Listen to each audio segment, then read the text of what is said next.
আসসালামু আলাইকুম। এটিএন বাংলার সংবাদে সবাইকে স্বাগত জানাচ্ছি। আমি মারিয়া চৌধুরী। মহান আল্লাহর নৈকট্য লাভ ও ইসলামের দাওয়াত বিশ্বব্যাপী পৌঁছে দেওয়ার প্রার্থনায় শেষ হলো বিশ্ব ইজতেমার প্রথম পর্ব। সকাল 9:30টায় শুরু হওয়া আখেরি মোনাজাতে মহান স্রষ্টার দরবারে দুহাত তুলে প্রার্থনা করেন হাজার হাজার মুসল্লি। আখেরি মোনাজাত পরিচালনা করেন মাওলানা জুবায়ের আহমেদ। মোনাজাতে নতুন বাংলাদেশের অগ্রযাত্রা, সমৃদ্ধি ও বিশ্ব মুসলিম উম্মহর শান্তি কামনা করা হয়। অতীতের সকল পাপ থেকে মুক্তি, আখিরাতের কল্যাণ, মুসলিম ঐক্য ও ভ্রাতৃত্ব বজায় রাখতে মহান আল্লাহর কাছে সাহায্য চান মুসল্লিরা। গাজার ফিলিস্তিনি মুসলমান সহ বিশ্বের বিভিন্ন দেশে ইহুদিদের নির্যাতন থেকে মুক্তি এবং যুদ্ধ ও হানাহানি বন্ধের আহ্বান জানানো হয় আখেরি মোনাজাতে। এ সময় অনেকেই কান্নায় ভেঙে পড়েন। আখেরি মোনাজাতকে ঘিরে গোটা ইজতেমা স্থল দেশ বিদেশের মুসল্লিদের পদচারণায় মুখরিত হয়ে ওঠে। আখেরি মোনাজাত শেষে নিজ নিজ গন্তব্যে ফিরছেন মুসল্লিরা। এতে সড়ক মহাসড়কে মানুষের ভিড় রয়েছে।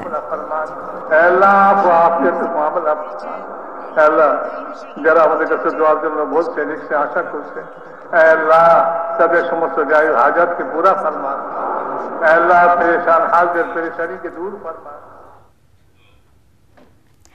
এর আগে আখেরি মোনাজাতে অংশ নিতে টঙ্গী ময়দান ও আশেপাশের এলাকায় ঢল নামে ধর্মপ্রাণ মুসল্লিদের।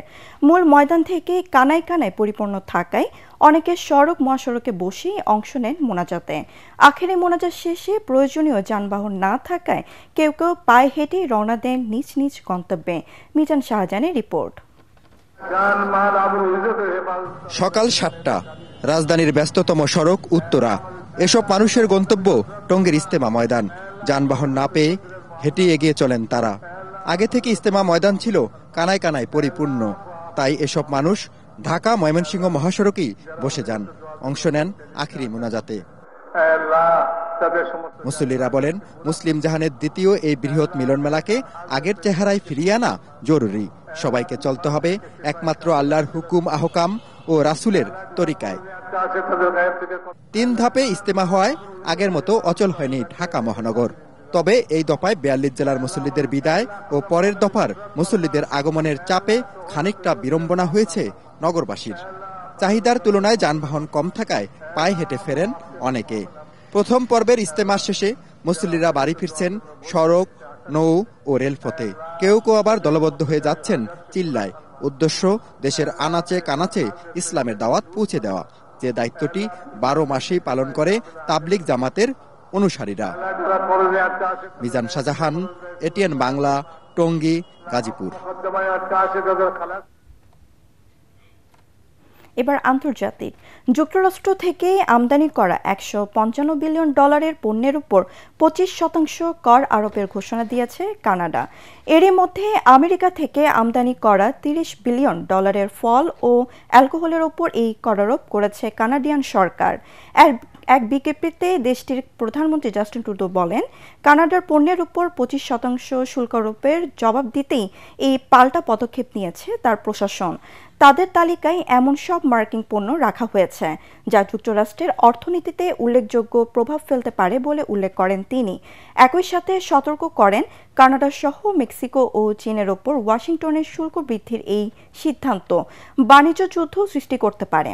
এতে বিশ্বজুড়ে পণ্যের দাম আশঙ্কাজনক হারে বেড়ে যেতে পারে। খেলার খবর। লা লিগায় পয়েন্ট টেবিলের শীর্ষে থাকা রিয়াল মাদ্রিদকে 1-0 গোলে হারিয়েছে এসপানিওল। প্রতিপক্ষের মাঠে 21 মিনিটে ভিনিসিয়াস জুনিয়র গোল করলেও তা বাতিল হয় এমবাপ্পের ফাউলে। বল দখল আর আক্রমণে এগিয়ে থাকলেও প্রথমার্ধে সফল হতে পারেনি কার্লো আনচেলত্তির শিষ্যরা। দ্বিতীয়ার্ধে রিয়াল মাদ্রিদকে গোলবঞ্চিত করেন এসপানিওল গোলরক্ষক গার্সিয়া। খেলার ধারায় বিপরীতে কার্লোস রোমেরো 85 মিনিটে লিড এনে দেয় স্বাগতিক শিবিরকে। সেই গোল আর শোধ দিতে পারেনি রিয়াল মাদ্রিদ। হারলেও অ্যাটলেটিকোর চেয়ে 1 পয়েন্টে এগিয়ে শীর্ষস্থান ধরে রেখেছে স্প্যানিশ জায়ান্টরা।